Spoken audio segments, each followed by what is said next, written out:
มันสายไปสายเกินดึงดวงใจวันนั้นคืนมาพลังตัวลึกลงทุกวันอยากจะพบหน้าแต่มันเหมือนมีปัญหาที่ค้างคาใจ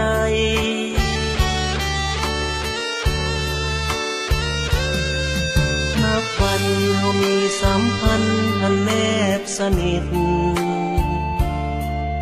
ทั้งที่รู้ว่าผิดที่ทำอย่างนั้นแอบรักคนมีเจ้าของสองเอาแอบพบกันที่เอาทำอย่างนั้นมันฝืนประเพณี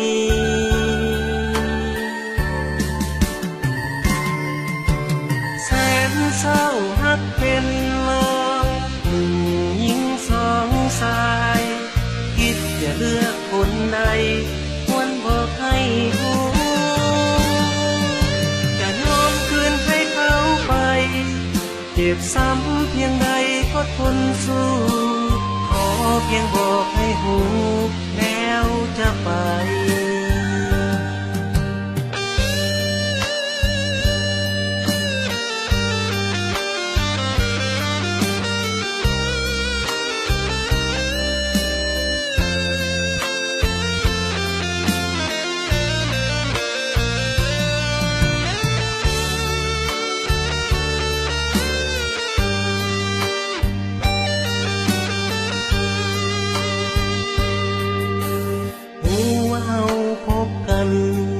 มันสายไป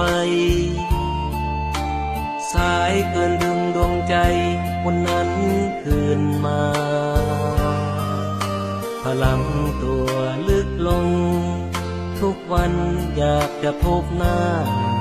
แต่มันเหมือนมีปัญหาที่ค้างคาใจ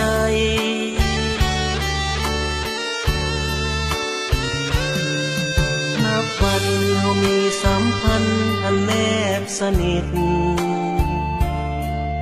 ทั้งที่รู้ว่าผิดที่ทำอย่างนั้นแอบรักคนมีเจ้าของสองเอาแอบพบกันที่เอาทำอย่างนั้นมันฝืนประเพณี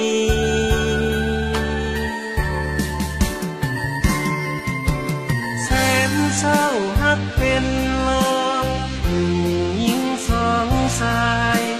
คิดจะเลือกคนใดควรบอกให้รู้จะยอมคืนให้เขาไปเจ็บซ้ำเพียงใดก็ทนสู้ขอเพียงบอกให้หู